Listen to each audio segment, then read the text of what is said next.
नमस्कार, स्वदेश खबर देख रहे हैं आप। मैं हूं आपके साथ प्रशांत पांडे। अगले आधे घंटे आपके स्क्रीन पर आने को तैयार अब तक की बड़ी और खास खबरें। सबसे पहले बात कांग्रेस की, जिसके नवनिर्वाचित अध्यक्ष मल्लिकार्जुन खड़गे आज उन्होंने अपना पद संभाल लिया। 24 साल बाद ये पहला मौका है जब कोई गैर गांधी परिवार का शख्स पार्टी की कमान संभाल रहा है। दिल्ली में कांग्रेस हेडक्वार्टर में एक समारोह के दौरान खड़गे ने पदभार ग्रहण किया। इस मौके पर पार्टी नेता सोनिया गांधी और राहुल गांधी समेत कई दिग्गज नेता मौजूद रहे। राहुल गांधी भारत जोड़ो यात्रा को बीच में छोड़कर विशेष रूप से शपथ और पदभार ग्रहण के लिए पहुंचे थे। पदभार ग्रहण करने से पहले खड़गे ने सुबह महात्मा गांधी, पंडित जवाहरलाल नेहरू, इंदिरा गांधी और राजीव गांधी की समाधि स्थल पहुंचकर दिवंगत नेताओं को श्रद्धा सुमन अर्पित किए। और वहीं कांग्रेस की अब तक अंतरिम अध्यक्ष रही सोनिया गांधी ने मल्लिकार्जुन खड़गे के अध्यक्ष बनने पर खुशी जताई। मैं बहुत प्रसन्न हूं। सच कहूं तो बड़ी राहत महसूस कर रही हूं। सबसे अधिक संतोष इस बात का है कि अपने अपने विवेक से जिन्हें अध्यक्ष चुना है वे एक अनुभवी नेता है, धरती से जुड़े हुए नेता है, एक साधारण कार्यकर्ता के रूप में काम करते हुए अपनी निष्ठा से, अपनी मेहनत से, अपनी लगन से और अपने समर्पण से इस ऊंचाई तक पहुंचे हैं। मुझे पूरा विश्वास है कि उनसे पूरी पार्टी को एक प्रेरणा मिलेगी, एक संदेश मिलेगा और उनके नेतृत्व में कांग्रेस लगातार मजबूत होगी। और इस मौके पर मल्लिकार्जुन खड़गे ने भी कांग्रेस कार्यकर्ताओं की उम्मीदों पर खरा उतरने का वादा किया। खड़गे ने कहा कि पार्टी में नए लोगों को नेतृत्व में लाने की उनकी पूरी कोशिश होगी। मैं आप सबको भरोसा दिलाता हूं कि अपनी मेहनत से, अपने अनुभव से जो कुछ भी संभव होगा मैं करूंगा, लेकिन आप सबको भी मेरे साथ पूरी ताकत के साथ, लगन के साथ ठहरना होगा। यही मेरा अपील है। आज इस अवसर पर कांग्रेस के करोड़ों कार्यकर्ता की तरफ से श्रीमती सोनिया गांधी जी के बहुमूल्य योगदान के प्रति हृदय से आदर, सम्मान और आभार व्यक्त करना चाहूंगा। कन्याकुमारी से कश्मीर कि इस भारत जोड़ो यात्रा में हर रोज लाखों लोग जुड़ रहे हैं। देश में एक नई ऊर्जा पैदा हो रही है। इस ऊर्जा को हम व्यर्थ नहीं जाने देंगे। कांग्रेस अध्यक्ष के रूप में ये मेरा दायित्व है। इस दायित्व को पूरा करने में मुझे आपका साथ चाहिए और मैं आपके साथ काम करने के लिए इस विषय में तैयार हूं।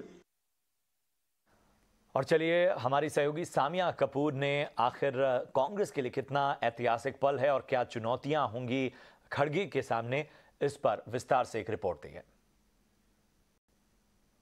आज एक ऐतिहासिक दिन था कांग्रेस पार्टी में, जहां पे एक गैर गांधी मल्लिकार्जुन खड़गे ने सोनिया गांधी से कमान ली, कांग्रेस अध्यक्ष बने और उनको आज के दिन ही मधुसूदन मिस्त्री, जो सेंट्रल इलेक्शन अथॉरिटी के प्रमुख है, उन्होंने विनिंग सर्टिफिकेट दिया। इसमें रोचक बात ये थी कि भारत जोड़ो यात्रा जो राहुल गांधी कन्याकुमारी से कश्मीर तक कर रहे हैं, आज उसमें एक ब्रेक लेके राहुल गांधी स्वयं यहां मौजूद थे कांग्रेस के हेडक्वार्टर में, क्योंकि वो एक पूर्व कांग्रेस अध्यक्ष की भूमिका में यहाँ पे मौजूद थे और मल्लिकार्जुन खड़गे की सराहना की और उनको एक तरह से एक सपोर्ट दिया। मल्लिकार्जुन खड़गे ने बात जाहिर करी कि उनको सारे कांग्रेस के कार्यकर्ता, पार्टी वर्कर, सबका और जितने भी लीडर है सबका सहयोग चाहिए होगा, क्योंकि उनके लिए आने वाले दिनों पे बहुत ऐसी अहम चुनौतियां आने वाली हैं।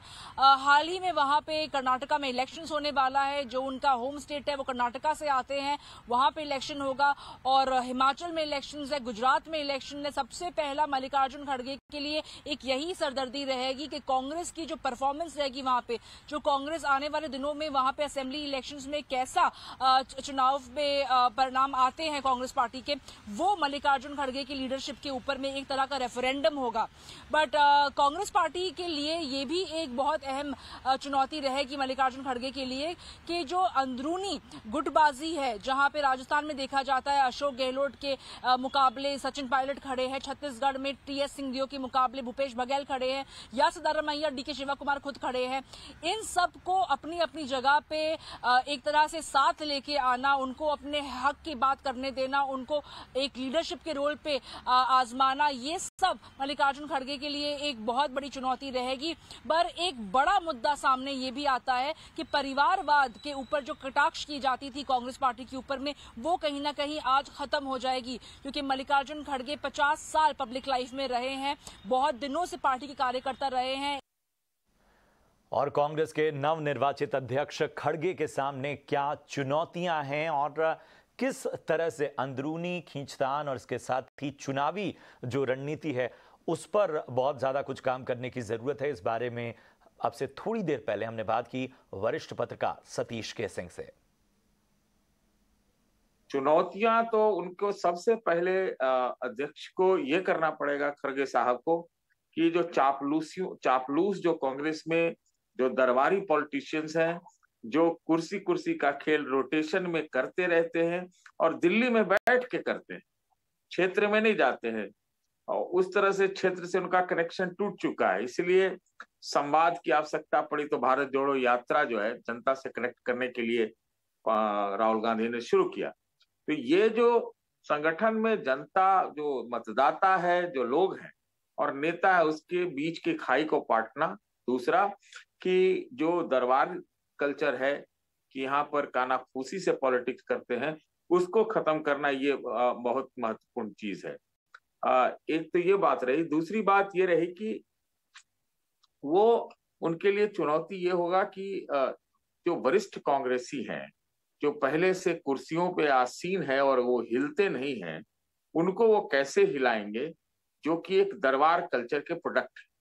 वो अपनी किसी को स्थिर नहीं होने देते, किसी अपने सामने किसी को, वो एक उनके लिए चुनौती रहेगी। दूसरा कि जो गुटबाजी है पार्टी में, खेमेबाजी है और हर जगह है, उसको कैसे समावेश करते हैं। हर पार्टी में रहती है, लेकिन एक समावेश करना, उसमें पार्टी हाई कमांड जो है उसको मजबूत करना, उनके ऊपर लागू करना, सबकी बातें सुनना, ये भी एक बड़ी चीज है। क्योंकि ऐसा ना हो कि अध्यक्ष तो खड़गे साहब बन गए, लेकिन जो दरबारी लोग हैं और जो नेतागण हैं वो ज्यादा जो है राहुल गांधी और सोनिया गांधी जी के पास या प्रियंका गांधी जी के पास चक्कर लगाएं, तो इससे जो अध्यक्ष का जो अथॉरिटी है वो कम होगा। लेकिन इतना मैं जरूर कह सकता हूं, जिस प्रकार से मल्लिकार्जुन खड़गे ने जो भारतीय जनता पार्टी की जो न्यू इंडिया के ऊपर हमला आज किया है, कि जिसमें डिवीजन की बात की है, जिसमें तफरके की बात की है, जिसमें मतलब क्या कहते हैं, दमन की बात कर रहे हैं वो, तो ये सारे जो न्यू इंडिया पर उन्होंने अटैक किया है, वैसे लग रहा है कि उन्होंने बहुत ही आक्रामक शुरुआत की है। तो वरिष्ठ पत्रकार सतीश केसिंग आकलन कर रहे थे खड़गे की जिम्मेदारियों, उनकी चुनौतियों के बारे में। और अब बात देश की राजधानी दिल्ली और एनसीआर की, जहां की आबो हवा दिवाली के बाद से ही खराब है। दिल्ली और उसके आसपास के इलाकों की एयर क्वालिटी इंडेक्स में आज भी कुछ विशेष सुधार नहीं देखा गया। एयर क्वालिटी पुअर कैटेगरी में ही दर्ज है। सुबह 6 बजे के आंकड़ों की बात करें तो AQI यानी एयर क्वालिटी इंडेक्स 349 था, जबकि सोमवार और मंगलवार को भी ये 300 के ऊपर दर्ज किया गया। हमारी सहयोगी इशिका वर्मा ने एयर क्वालिटी इंडेक्स का आज सुबह जायजा लिया। उनकी सुबह की ये रिपोर्ट देखिए। आज दिवाली के 2 दिन बाद की सुबह दिल्ली वालों के लिए कुछ राहत तो ज़रूर लेके आई है। अगर मैं आपको दिखा दूं तो ये CPCB का ऐप है जिस पे आप देख सकते हैं कि आज दिल्ली का जो एवरेज AQI है वो 257 है, मतलब कि पुअर कैटेगरी। कल अगर हम बात करें तो ये वेरी पुअर कैटेगरी में पहुंच चुका था, लेकिन आज ये वापस से पुअर कैटेगरी में आ चुका है। अगर मैं आपको और दिखाऊं तो इसमें से 35 स्टेशंस हैं, जिसमें से सिर्फ एक आनंद विहार है जो कि वेरी पुअर कैटेगरी में है। 29 स्टेशंस जो है 35 में से 29 स्टेशंस पुअर कैटेगरी में है। और हमने कल IMD साइंटिस्ट से बात भी की थी और उनका भी यही कहना था कि ये पूरे हफ्ते जो है पोल्यूशन दर थोड़ा कम होगा और फिर पुअर और वेरी पुअर कैटेगरी के बीच में फ्लक्चुएट करेगा, और ये वही हो रहा है। गवर्नमेंट ने भी ये बहुत पहले ही प्रिडिक्ट कर लिया था और इसीलिए काफ़ी सारे जो स्टेप्स हैं उन्होंने बहुत पहले ही ले लिया था। जैसे अगर हम बात करें तो ग्रेडेड रिस्पॉन्स एक्शन प्लान भी बहुत जल्दी ही इम्प्लीमेंट कर लिया गया था और अभी स्टेज 2 उसका इम्प्लीमेंट हो चुका है नेशनल कैपिटल में, जिसके अंदर गवर्नमेंट बहुत चीज़ों पर रोक भी लगा चुकी है, जैसे कि कोल और फायरवुड का हम यूज़ नहीं कर सकते और साथ ही साथ डीजल जेनसेट्स भी बैन है। लेकिन गवर्नमेंट इसके अंदर वाटर स्प्रिंकलर्स जो है वो भी रोज़ यूज़ करती है ताकि जो डस्ट है वो सेटल ना हो, और साथ ही साथ वैक्यूम क्लीनिंग ऑफ रोड्स वो होती रहे। तो ये सारे गवर्नमेंट ने स्टेप्स लिए थे और दिवाली को खासा ध्यान में रखते हुए गवर्नमेंट ने फायर क्रैकर्स पर भी एक ब्लैंकेट बैन लगा दिया था, जिसके कारण जो है ना ही आप स्टोर कर सकते हैं उसे, ना ही बेच सकते हैं और ना ही आप उसे बर्स्ट कर सकते हैं। और उसके ऊपर हमने देखा कि काफ़ी सारे स्ट्रिंजेंट एक्शंस भी हुए थे, जैसे कि अगर आप इलीगली बर्स्ट करते हुए पाए जाते हैं तो आपके ऊपर 200 रुपये का जुर्माना तक लग सकता है। लेकिन हमने देखा कि इसके बावजूद भी है कुछ लोग जो हैं वो उन्होंने फायर क्रैकर्स दिवाली की रात भी बर्स्ट किए थे, जो कि अगर आप कहीं पे भी दिल्ली में मौजूद है तो आपको अपने बैकग्राउंड में ज़रूर फायर क्रैकर्स की बर्स्ट होने की आवाज़ ही ज़रूर सुनाई देंगी। तो हमें आज ये भी देखना होगा कि क्या गवर्नमेंट जो उन्होंने स्टेप्स बोले थे, जो उन्होंने एक्शन बोला था वो लेंगी इन लोगों के खिलाफ, क्या वो लेती हैं या नहीं। बढ़ते आगे, अब बात ब्रिटेन में ऋषिराज की। आर्थिक संकट का सामना कर रहे ब्रिटेन की कमान थामने के बाद ऋषि सुनक ने आज बतौर प्रधानमंत्री पहली बार ब्रिटेन की संसद के निचले सदन हाउस ऑफ कॉमन्स का सामना किया। हाउस ऑफ कॉमन्स ने सुनक में विपक्षी सांसदों के हमलों का सुनक ने इस दौरान जमकर मुकाबला किया। Mr. Speaker. Well, Mr. Speaker, I thank the honourable gentleman for his kind words and look forward to seeing him at St Mary's. Although I know my friend, the Leader of the House, may have something to say about our love of saints. Look, when it comes to energy policy, I stick by what we said in our manifesto, Mr. Speaker. The important thing is, though, to focus on our long-term energy security. That means more renewables, more offshore wind, and indeed more nuclear. That's what this government will deliver. Well, Mr. Speaker, can I thank the Haider Sunak को कल ही Prince Charles ने Britain का PM नियुक्त किया। Sunak Britain की conservative party के नेता हैं और बोरिस जॉनसन सरकार में वित्त मंत्री भी रह चुके थे। ब्रिटेन अब तक सबसे बड़े आर्थिक संकट से जूझ रहा है और सुनक के ऊपर देश को इस संकट से उबारने की जिम्मेदारी आ पड़ी है। कल PM बनने के बाद 10 डाउनिंग स्ट्रीट में अपने संबोधन में उन्होंने कहा था कि देश जिस तरह के इकोनॉमिक क्राइसिस से गुजर रहा है उसमें कुछ गलतियां हुई थी जिन्हें सुधारने के लिए वो जिम्मेदारी उठाने जा रहे हैं। into a united cabinet that brings experience and stability to the heart of I will place economic stability and confidence at the heart of this government's agenda. This will mean difficult decisions to come. But you saw me during COVID doing everything I could to protect people and businesses with schemes like furlough. There are always limits, more so now than ever. But I promise you this, I will bring that same compassion to the challenges we face today. The government I lead will not leave the next generation, your children and grandchildren, with a debt to settle that we were too weak to pay ourselves. I will unite our country, not with words, but with action. बढ़ते आगे, रूस के रक्षा मंत्री Sergei Shoigu ने आज भारत के रक्षा मंत्री राजनाथ सिंह से फोन पर बातचीत की और इस बारे में उन्होंने कहा कि यूक्रेन के डर्टी बम को लेकर रूस के रक्षा मंत्री ने इस बारे में बातचीत की। डर्टी बम को लेकर उन्होंने चिंता जताई। रूसी रक्षा मंत्री ने बातचीत में कहा कि डर्टी बम का इस्तेमाल करके उकसावे वाली कार्रवाई की जा सकती है। राजनाथ सिंह से बातचीत में रूसी रक्षा मंत्री ने यह भी कहा कि यूक्रेन में हालात बदतर होते जा रहे हैं। यूक्रेन के डर्टी बम के इस्तेमाल को लेकर रूस के रक्षा मंत्री ने अमेरिका, इंग्लैंड, टर्की समेत कई देशों को भी इसके बारे में जानकारी दी। रूस के रक्षा मंत्री से बातचीत में राजनाथ सिंह ने यूक्रेन संघर्ष का समाधान बातचीत से निकालने और युद्ध की जगह डिप्लोमेसी का इस्तेमाल करने पर जोर दिया। राजनाथ सिंह ने कहा कि किसी भी पक्ष को परमाणु हमले के विकल्प पर सोचना नहीं चाहिए। और चलिए कुछ और अहम खबरों की ओर बढ़ते हैं। डाबर की दूसरी तिमाही के नतीजे आ चुके हैं। नतीजे अनुमान के मुताबिक रहे हैं, लेकिन मार्जिन में दबाव और मुनाफे में कमजोरी दर्ज की गई है। ज्यादा डिटेल्स दे रही हैं हमारी सहयोगी विन्नी मोतीवाला। डाबर के ओवरऑल ये टाइम के नतीजे देखें तो इनलाइन सेट ऑफ नंबर्स आए हैं। एग्जैक्टली जो एस्टिमेट से किया था उससे एग्जैक्टली इनलाइन है। रेवेन्यू है 6% की ग्रोथ दिख रही है रेवेन्यू में। मार्जिन्स में थोड़ी कमज़ोरी आ रही है। 20.1% मार्जिन है वर्सेस 22%। तो ओवरऑल जो कॉन्ट्रैक्शन दिख रहा है मार्जिन में वो अराउंड 190 बेसिस पॉइंट का कॉन्ट्रैक्शन दिख रहा है। उसके अलावा सेगमेंट्स की बात करते हैं तो कंज्यूमर केयर सेगमेंट ने मार्जिनल माइल्ड ग्रोथ देखा हुआ है 1% का, वाइल फूड बिजनेस ने देखा है 35% का ग्रोथ, और रिटेल बिजनेस में भी काफ़ी अच्छी डबल डिजिट ग्रोथ ऑफ 43% आई हुई है। उसके अलावा वॉल्यूम ग्रोथ जो है वो है फ्लैटिश ऑलमोस्ट वॉल्यूम ग्रोथ, वही एक्सपेक्टेड था। तो 1% वॉल्यूम ग्रोथ आई है कंपनी की। और कंपनी ने पहले ही हाईलाइट किया था कि रूरल ग्रोथ जो है उसमें वीकनेस दिख रही है। तो अभी भी कमेंट्री में वही हाईलाइट आ रही है कि रूरल ग्रोथ में थोड़ी वीकनेस दिख रही है।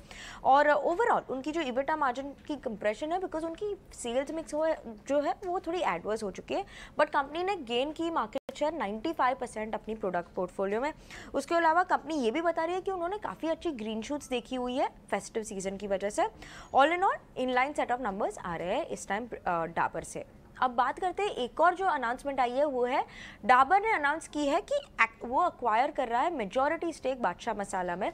अभी वो अक्वायर कर रहा है 51% स्टेक जो है 587 करोड़ रुपीस के लिए। ऑल कैश डील है और ये अभी 51% के स्टेक के लिए है। उसके बाद ओवर द नेक्स्ट 5 इयर्स वो और 49% स्टेक भी अक्वायर करेंगे। और ओवरऑल बादशाह एंटरप्राइज की जो टोटल वैल्यू है वो अराउंड 1000 करोड़ की टोटल वैल्यू है।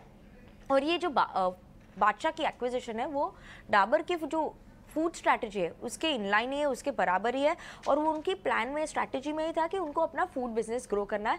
तो एक अच्छी एक्विजिशन आ रही है डाबर से। चले बढ़ते आगे। कमजोर गाइडेंस के चलते दुनिया के दिग्गज टेक कंपनियों में गिरावट दर्ज की गई है। माइक्रोसॉफ्ट में 7% की गिरावट आई है। अल्फाबेट के नतीजों के बाद यूएस वायदा शेयरों में कमजोरी देखने को मिली। बड़ी टेक कंपनियों के अर्निंग्स इंपैक्ट पर ज्यादा जानकारी के लिए एक बार फिर रिपोर्ट के साथ मौजूद हैं हमारी सहयोगी विन्नी मोतीवाला। तो काफ़ी सारी ग्लोबल टेक कंपनीज अपने अर्निंग्स रिपोर्ट कर रहे हैं। उनके लिए Q3 है और वहाँ पे देखें तो 2 इंपॉर्टेंट कंपनीज ने ओवरनाइट अपनी अर्निंग्स दी थी। पहली है माइक्रोसॉफ्ट, उसके बाद है गूगल, अल्फ़ाबेट जो बोलते हैं जिसको, वो उन्होंने अल्फ़ाबेट उनकी पेरेंट कंपनी है। तो दोनों ने अपनी रिपोर्ट अर्निंग्स की थी। और एक तो माइक्रोसॉफ्ट ने अपने कॉल में काफ़ी वीक गाइडेंस दी है। उसकी वजह से देखें तो आफ्टर ट्रेडिंग आवर्स में माइक्रोसॉफ्ट के शेयर्स गिर गए थे। ऑलमोस्ट 7% गिरे माइक्रोसॉफ्ट के शेयर्स। ओवरऑल उनकी जो क्लाउड रेवेन्यू है उन्होंने हाईलाइट किया वो थोड़ी वीक हो गई है इस क्वार्टर में। और एक्सपेक्टेशन थोड़ी आगे जाते हुए कि वीक गाइडेंस देने की वजह से काफ़ी गिराव हुई स्टॉक में ना। उसके अलावा बात करते हैं अल्फ़ाबेट की, जो गूगल है वहाँ पे भी अर्निंग्स एक्चुअली बिलो एस्टिमेट थी। जो स्ट्रीट की एस्टिमेट थी उससे काफ़ी बिलो थी। तो उनकी ईपीएस गाइडेंस, ईपीएस की जो फिगर आई है Q3 के लिए वो भी वीक है। वो आई है $1.6 पे और बिलो एक्सपेक्टेशन थी अराउंड $1.28। उसके अलावा CEO ने जो सुंदर पिचाई जी है उन्होंने जो अपनी कमेंट्री दी है वहाँ पे ये बताया है कि जो हेड काउंट होती है वो एडिशंस की वो काफ़ी लो हो चुकी है ये Q4 में। Q4 की बात करें तो आगे जाते हुए का गाइडेंस जो है, इवन गूगल ने काफ़ी कम गाइडेंस दिया हुआ है और मॉडरेटिंग एक्सपेंस, ऑपरेटिंग एक्सपेंस की ग्रोथ है जो वहाँ पे वो कम दिख रहे हैं उन्हें। तो ये दो फैक्टर्स की वजह से ये दो शेयर्स काफ़ी गिर चुके हैं। तो दोनों ने ऑलमोस्ट 7% की फॉल देखी ओवरनाइट में। उनके स्टॉक फ्यूचर्स भी काफ़ी वीक हो चुके थे क्योंकि कॉल जो अल्फाबेट की हुई वो आफ्टर मार्केट आज हुई, उसकी वजह से उन्होंने वहाँ पे ये भी हाईलाइट किया था कि यूट्यूब की जो रेवेन्यू है उनके लिए वो काफ़ी कम हो चुकी है, बॉटम लाइन और टॉप लाइन की एक्सपेक्टेशन थी वो भी मिस हो चुकी है, तो उसकी वजह से ये दोनों शेयर्स गिर गए। उसके अलावा बात करते हैं other mega cap tech stocks की बात करते हैं तो मेटा वो भी गिर चुका है 4% और अमेजॉन वो भी गिरा 2%। ये दोनों के फैक्टर्स, ये जो माइक्रोसॉफ्ट है, अल्फाबेट के अर्निंग्स है, उसकी वजह से थोड़े वीकनेस ये दो शेयर्स में भी दिखी और आज मेटा के अर्निंग्स भी आने वाले हैं। तो ये इंपॉर्टेंट फैक्टर होगा कि ये मेटा के अर्निंग्स कैसे आएंगे, क्या ये भी मिस करेगा स्ट्रीट एस्टिमेट्स के लिए। एज ऑफ नाउ तो जो ग्लोबल टेक के अर्निंग्स आए काफ़ी वीकनेस लग रही है उनमें। बढ़ते हैं आगे। एमफी अगले साल की शुरुआत में म्यूचुअल फंड्स के लिए शेयरों के कैटेगराइजेशन में बदलाव करेगी। इसको लेकर नुवामा रिसर्च ने एक रिपोर्ट निकाली है। रिपोर्ट्स की हाइलाइट्स बता रहे हैं हमारे सहयोगी शरद दुबे।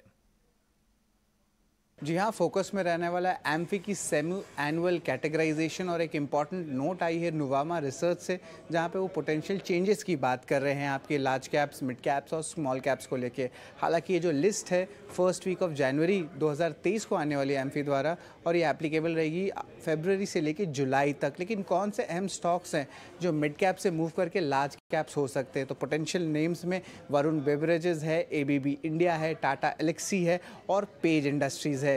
लेकिन अगर स्टॉक्स के बारे में बात करें जो स्मॉल कैप से जो है मिड कैप हो सकते हैं, यहाँ पे ये स्टॉक्स हैं आपके Timken India, fine Organics, metro brands और ब्लू डार्ट एक्सप्रेस। लेकिन कुछ स्टॉक्स ये भी रहेंगे जो लार्ज कैप से मिड कैप हो जाएंगे, तो वो स्टॉक्स रहने वाले हैं Piramal enterprises, gland pharma, emphasis, Muthoot finance और आखिर में बंधन bank.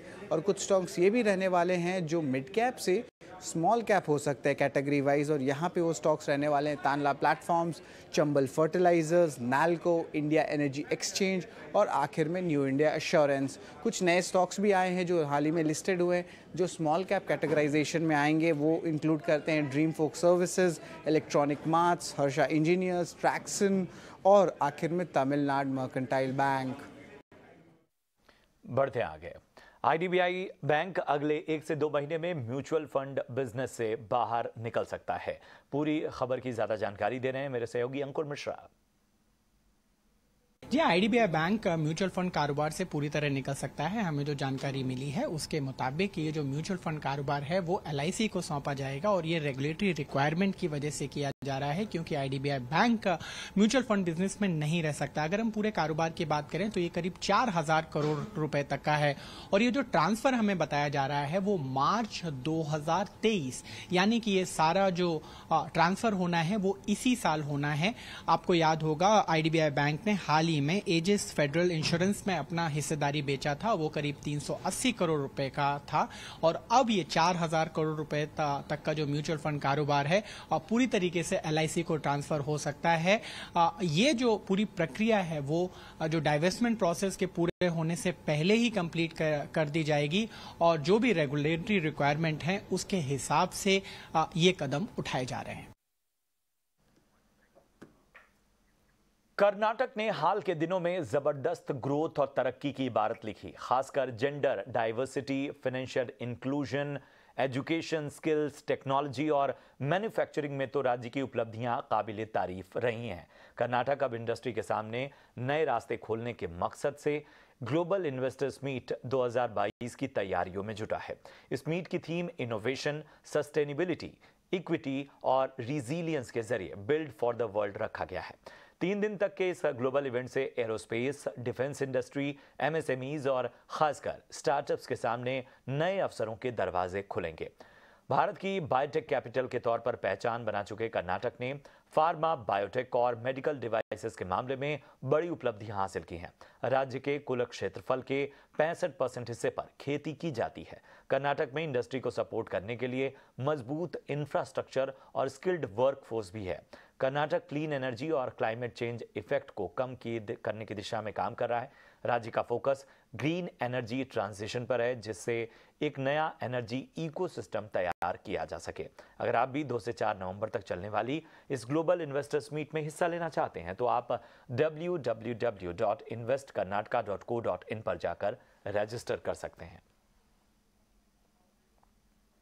Karnataka is a very strong, as a leading investment destination in the country, and what we have is all the high tech along with the sectors where we have a high employment rate. So we bring both of them beautifully together. We want to showcase that to the world and also set up a development agenda for the state, that how we can capitalize on the opportunity that we have been given.